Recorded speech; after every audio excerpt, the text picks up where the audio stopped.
Hey, Pastor Ray Barnett here. Glad that you could be with me here on the Oasis. As always, I wish you a good morning, good afternoon, or good evening, depending on what time you're watching this broadcast. Beautiful day here in upstate New York.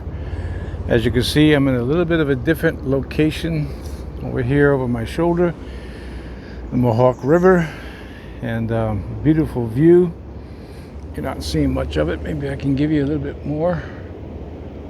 You can see if I can fix that there. Yeah, really beautiful. Anyway, I'm here in the shade a little bit. Let me fix that a little bit warm. Gotta stay out of the sun as much as I can. As I get older, things aren't working so properly. Hey, does your life feel like it's always filled with or fueled by emergencies? Well, for a lot of people, and I know I'm speaking to some of you, it's just you're coming up against things like every day. That's how it's been for me this year. On my way here, get a phone call from my wife that the basement is flooding, and I'm not there. Obviously, I'm here, so I don't know precisely what's going on. But came here to make the video for you guys, and I don't know precisely what I'm facing when I go home. But that's the way my life seems to go. How about yours? Does it seem that your life is filled with emergencies? Well, I'll be honest with you. My life often feels that way. That it's just always one emergency after the other. But here's the fact. To have a leak in the basement is rather routine. It doesn't happen every day, thank God, but it's a routine thing. Phones ringing, noises. Boy, you can go down a long list of things that are all often appearing to be emergencies, but when you think about it, I mean, is anybody going to write a media article about Pastor Ray has a flood in his basement? No. You know why? Because it's an average experience. If I was to get a sudden phone call here during the middle of this broadcast, is anybody going to put that in the press? No. Why? Because it's an average triviality. Yet, life seems as though, and again, for some of you, you have more of these than others do. And so there's a tendency to believe that your life is filled with emergencies. I'll give you an example. The phone rings and you have to pick it up. Because the ringing of a telephone is a real good example. It has the effect of presenting you with, you got to pick it up. And that's what you would do, something you got to do right away. You have to do it.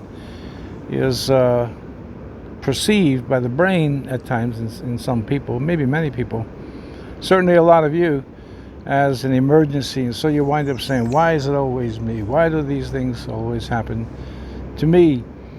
But the truth of it is, these things happen to everybody. And people like yourself with a sensitive soul, or being the sensitive soul that you are, it is magnified. It's how shall I say it? It's made more of than it actually is. Now, when you have a flood in your basement, and I still haven't been able to see exactly what's going on. I mean, the water has stopped flowing. From the way my son described it to me, I think it's probably just a clogged drain pipe. But nevertheless, obviously it's something I got to attend to once I finish with this video, my time with you. But here's the thing. if you work yourself up over these trivialities and perceive them as emergencies, which indeed they're not emergencies. I'm going to say this again. I mean, having water in your basement's got to be attended to right away. But if you start working yourself up over it, which was my initial reaction, it really was. It's like, you got to be kidding me, you know. I'm also here by the train track, so if I lean forward to have to pause the tape, you'll know why. But again, it's a triviality, but many people perceive it as a constant emergency. Therefore, you feel like you're living in one constant state of emergency after emergency. So the phone rings and you have to pick it up. Well, you don't have to pick it up. If you really think of it, and I'm using this as an example, how many times in your life has the phone rang and someone said to you, I just let it go? And then you would say, either in your head or out loud, but what if it's an emergency? Now think of it again. How many years you've been alive? How many thousands of times the phone has rang? And I mean, even in the ministry, like myself, it's rarely something that must be attended to right at the moment, right away. And that's what I want to convey to you today. Don't be ruled, don't let your life be run and ruled by the tyranny of the urgent. I think I brought this to you once before. There's a small little booklet out. It's excellent, written by a man by the name of Charles Hummel, and it's called Tyranny of the Urgent. And it just goes through this. It goes through the fact that most of our lives are filled with what he describes as urgent trivialities. And for so many of you, because of your nervous system and your sensitivity to things, it's often perceived as an emergency. Therefore, you work yourself up, you develop symptoms.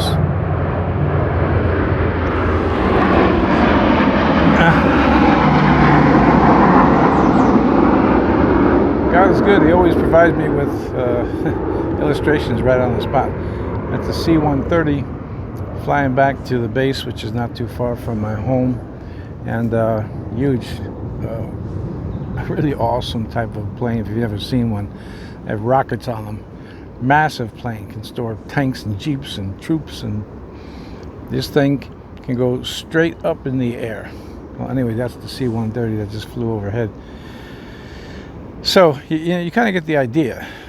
Let me use that as an illustration. So I'm sitting here and I want to make this video, quote, perfect. And then, always happens to me. A plane always, which on this broadcast, if you've been watching it long enough, often does.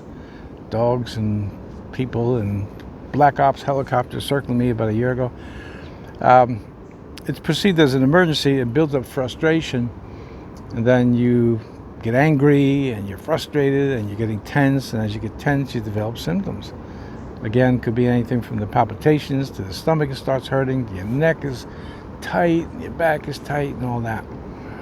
So I would strongly encourage you to read this little booklet. You can buy it probably on Amazon. Tyranny of the Urgent. And what the booklet is all about is that you have to put high priority items at the top of the list and not be distracted by things that ultimately have a sense of urgency about them, but in the end they're really just the normal I've got them, you've got them, we've all got them type of frustrations that come along in life. Now, for my current situation, I had to make a few phone calls, especially to one of the brothers in the church. He's a plumber, to come and check it out. I still haven't seen it, so I don't know precisely what I'm dealing with. The water has stopped flowing, so it's not an ongoing thing. But it has a a nature to it where I have to address it, and I have to address it as soon as I get home. But if I had permitted myself, which in times past when I was younger I would have, to get into a mood It's like, why does this always happen to me? Well, I'm going to get tense. I'm going to start getting aggravated. And if that is not stopped, that response, it'll carry through not only your whole day, but it could carry over into the next day. Then you have another urgent triviality, and that gets you even more frustrated. And before you know it, you're just the proverbial nervous wreck. In other words, you have to keep things in perspective. The fact that pipes get plugged up is kind of average. Phone ringing, that's certainly average for all of us. And then just keep thinking of all the things that happen in your life that happens in everybody's life. This is, I'm a pastor, so this is has a biblical angle to it. And then we start thinking about, all kinds of possibilities as to why is this always happening to me. But the truth of it is, well, most things that happen to you and most things that happen to me, there are exceptions for you and me, are not emergencies. They're just urgent trivialities. The phone ringing is a great example. It has that sense of urgency. I have to answer it. And I have to answer it right now. And then you just keep going down, especially in the time in which we live. I'm always, not always, but every so often, taken in by the proverbial clickbait. I was taken in by one today. Just got my curiosity. I clicked on it, and sure enough, it was a deception. There it is. Social media, by the way, has introduced us to a life of almost constant irritations because of the nature of the internet, social media, and so on. And then you get yourself all worked up. Well, I resist those things primarily because I've learned to over the years and settle myself and say, okay, just calm down. This will be worked out. We will work this out. So you don't want to be tyrannized by urgent trivialities to the extent that you're constantly tense. And again, in many of our lives, your life, my life, this is happening quite a bit. Many people can't sleep. I just talked to a brother in the Lord last night. Couldn't sleep. He had a list of 17 things. He said 17, and couldn't sleep. He's just going on a vacation. And he's just, I got to remember this, I got to remember that, I can't forget this, do I have that, tickets, all that stuff. And you lose a night's sleep over it. Some of you have lost many, many nights' sleep over urgent trivialities. In other words, I got it, you got it, we all got it. Why lose a night's sleep over it?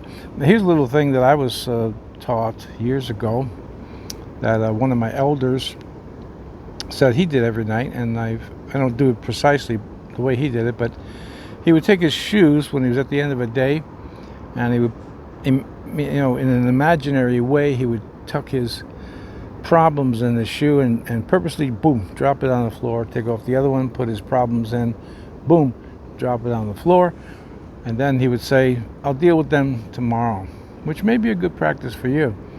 I do the same thing, but not so much the way he did it. I just dismiss from my mind what I cannot settle tonight or today and say, okay, well, you know what? If I get a good night's sleep, I'll be able to deal with this a whole lot better with a rested brain and body than if I get myself all worked up and lose sleep over it, which is a temptation. I mean, it is for all of us, but these are the things that on this channel I'm sharing with you that you have to be trained. If you want to change your nature, you want to change your character, you want to change your way of thinking, that takes both time and training. So just a little exhortation today. Don't let your life be tyrannized by urgent trivialities. Don't give in other words, as Charles Hummel wrote, don't let your life be tyrannized by urgent trivialities. Don't give in to the tyranny of the urgent. Real emergencies must be dealt with immediately, but real emergencies don't happen every day, and thankfully they don't happen all that frequently. So that's my exhortation for you today. try to put things into perspective. I would recommend you read it. It's a little booklet. Read it in half an hour. That's my recommendation to you, is don't let your life be tyrannized by all these little urgent trivialities that happens to everybody. And don't go around saying, why does everything happen to me? Because the truth of it is, what's happening in your life, with certain exceptions, some things are truly emergencies and truly, tragedies that are causing you grief. But they're not the main part of life. You can't concentrate on that. You have to think about the fact that your life is average, as it is for most people in the world. Exceptions would be people in positions of authority that have a lot on their plate and a lot of serious decisions to make. Other than that, for 99.9% of the population, we're just dealing with with life in general. Don't get yourself worked up. Don't let yourself get out of control. Deep breaths, relax. We'll get this thing settled and put it in order of importance and of priorities. All right, just a little exhortation today on that. And I hope that you're able to train yourself from this point on, if you haven't already, to relax more and realize that everything is not happening to you. Things are happening to everybody, and that's going to help you to realize that life is not one constant emergency. Let me pray for you today. Father, I just pray for my friends as always and help them to learn. I give them little seeds that have a lot of meaning to them. Help them to train themselves and to practice so that they're not tyrannized by life itself. And we have Christ, and we have God, and we can pray. And we do. So I pray for my friends. Give them peace. In Jesus' name. All right. So very soon after this, I'll have to go check out why my basement's got a ton of water in it. And we'll fix it. And we'll move on to the next urgent triviality. Always keeping in mind that these things happen to everybody, not just you. Okay. With God's help, I'll be with you here again tomorrow on the Oasis. And until then, I truly do pray for you that the peace of Christ will be with you in all of your distresses and in all of your troubles. God bless. God willing, I'll see you again tomorrow.